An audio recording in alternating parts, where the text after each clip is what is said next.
नहीं नहीं आप अकेले हो, कौन मार डालेगा आपको। तो सुमित कहने लगा कि अरे ये इसने मेरा गला दबाया हुआ, ये मुझे मार डालेगा।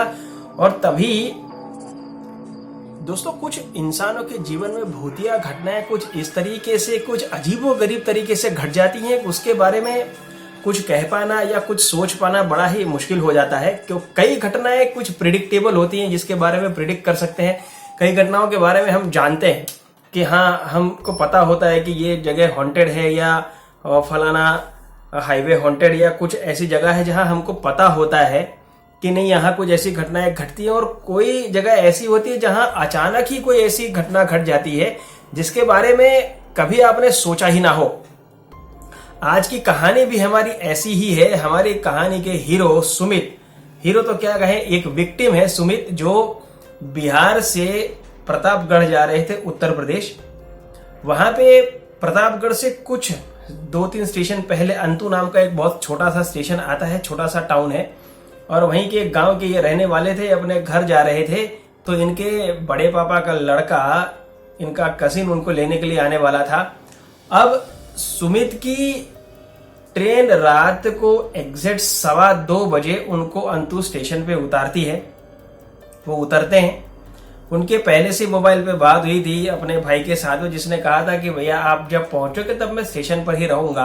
तो सुमित वहां पे उतर गई, अकेले ही थे स्टेशन पे। वैसे आसपास में कोई नजर नहीं आ रहा था, पूरा स्टेशन ही खाली था। इन्होंने देखा तो अभी उनका भाई वहां पे पहुंचा नहीं था, तो फोन करने की जगह पे उन्होंने सोचा कि लाओ तब तक बैठ ही जाता हूं। वो जाकर के एक बेंच पे, एक ही बेंच ही थी, उस बेंच पे जाकर के बैठे, और बहुत ही पुराने जमाने टाइप के, मतलब लोहे की एक बेंच थी, वहीं पे जाकर के बैठे। अब जैसे ही वो बैठे और उनकी नजर सामने पटरी पर गई, तभी उन्होंने देखा अचानक से कि एक लड़का, मतलब बहुत ज्यादा उम्र का नहीं लेकिन फिर भी 18-19 साल के करीब का एक लड़का था, वो आया और पटरी के ऊपर लेट गया। अब वो लेटा तो सुमित को ऐसा लगा कि ये क्यों यहाँ पे इस तरीके से लेट गया। वैसे कोई ट्रेन तो आने वाली थी नहीं उस टाइम पे, बहुत ही कम ट्रेन आती जाती है, 24 घंटे में शायद 5 से 6 ट्रेन आती होगी। तो बस वो उसी जो इंक्विजिट इंसान का मन होता है उस हिसाब से सुमित ने उसे चिल्लाया कि अरे भाई वहां पे क्यों लेटा है, क्या हुआ। तो लड़का कुछ बोला नहीं, तो सुमित उठ करके खड़ा होकर के वहां जाने लगा। अब जैसे ही वो वहां पे पहुंचा, उसने देखा तो पटरी पर तो कोई था ही। तो बड़ा आश्चर्य हुआ कि अभी तो मैंने देखा था, हाँ भाई अभी ही तो मेरी नजर गई थी उस लड़के के ऊपर जो आकर के पटरी पर लेटा और अचानक से कहां से गायब हो गया। क्योंकि आसपास में तो कोई था ही ना, कोई जगह थी, इधर से कहीं पे भी भागता तो नजर तो आता, लेकिन वो कहीं पे भी नजर नहीं आया। अब जैसे ही सुमित पीछे मुड़ करके वापस जाने की कोशिश की, तब देखा तो लड़का बेंच पे बैठा हुआ था। तभी सुमित की धड़कनें बढ़ गई, उसे लगा कि ये कुछ न कुछ गड़बड़ है, और उसके मन में तुरंत ही भूत का ही ख्याल आया। उसे लगा कि मैं अकेला हूं और मैं कहीं फंस ना गया हूं इसके साथ। फिर भी सुमित ने कहा, कौन है, कौन हो तुम, हैं? ऐसा करके उसको कुछ आवाज लगाई, लेकिन सामने कोई आवाज नहीं आई। वो लड़का बस ऐसे ही बैठे सुमित के सामने देखे जा रहा है बस। और धीरे धीरे सुमित ने ये नोटिस किया कि उसकी आंखें बदल सी गई थी। तो ये तो उसको पक्का यकीन हो ही चुका था कि ये कोई इंसान नहीं है। सुमित डर के मारे अपने कदम थोड़े पीछे लेकर के दूसरी तरफ जाने की कोशिश करता है, जहां पे स्टेशन का, मतलब स्टेशन से बाहर निकलने का दरवाजा था, वो अपनी उस तरफ जाने की कोशिश करता है। और जैसे ही वहां जाने की कोशिश करता है, वो देखता है कि वो लड़का आगे ही जाकर के खड़ा है, सुमित से बस 10 फीट आगे।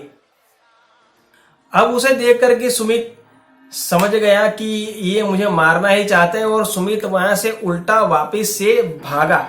और जैसे ही भागा, उसे ऐसा लगा कि जैसे किसी ने उसे पीछे से पकड़ लिया हो, ऐसे कोई, जैसे कोई बंदर वगैरह होता है आकर के पीछे से यूं गले से यूं पकड़ लेता है, उस तरीके से पकड़ लिया हो। और वो सुमित जमीन पर गिर गया, चिल्लाने लगा जोर जोर से और छटपटाने लगा, ऐसा उल्टा पुल्टा होने लगा। और उतने में ही सुमित का कजिन भी वहां पर पहुंचा और उसने देखा, वो चिल्लाया, भैया क्या हुआ, क्या हुआ आपको, या आप ये क्या कर रहे हो।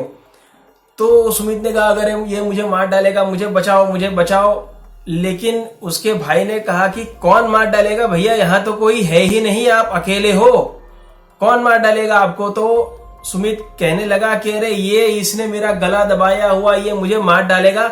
और तभी सुमित को ऐसे लगा जैसे किसी ने उसके गले में यहाँ पे बहुत जोर से पकड़ लिया हो, जैसे कोई बहुत बाइट ले ली हो, और जैसे यूं किसी की चमड़ी खींचे उस तरीके से खींचा। वो बहुत जोर से चिल्लाया और वो बेहोश ही हो गया। सुमित के भाई ने जैसे तैसे कुछ लोगों को और भी बुलाया और उसे लेकर के गांव में गए हैं। गांव में ले जाने के बाद में जब उनके घर में पता चला कि सुमित इस तरीके से उल्टा पुल्टा होने लगा था, तो डॉक्टर को भी बुलाया गया, ओझा को भी बुलाया गया। कुछ देर के बाद में, मतलब 2 से 3 घंटे के बाद में, जब सुमित को होश आया तो वाकई में सुमित की पीठ में बहुत सारे घाव के निशान थे और यहाँ पे किसी ने जैसे बहुत बाइट लेकर के काट लिया हो, उस तरीके से पूरा यहाँ से मांस तक खींच लिया गया था। अब ये बहुत बड़े आश्चर्य की बात थी क्योंकि सुमित के भाई को कुछ भी नजर नहीं आया कि वहां पे क्या था, और सुमित चिल्ला रहा था कि इसने मेरा गला दबाया, ये मुझे मार डालेगा। दोस्तों ये घटना क्या हुई, कैसे हुई, किसी को समझ नहीं आया क्योंकि उसके पहले आज तक उस स्टेशन पे ऐसी कोई घटना कभी सुनाई नहीं दी थी और सुमित की बातों पे लोग यकीन नहीं कर रहे थे और देखा था जिस तरीके से उस तरीके से वो यकीन करने के लिए भी मजबूर थे कि कुछ तो हुआ है, लेकिन भूतिया घटना के बारे में कोई यकीन करता नहीं था, या तो यकीन जानबूझ करके डर की वजह से करना नहीं चाहते थे। अगर दोस्तों आपके साथ में भी ऐसी कोई घटना कभी घटी है तो आप मुझे मेरे ईमेल पर जरूर भेज सकते हैं। मैंने अपना ईमेल डिस्क्रिप्शन बॉक्स में दिया है।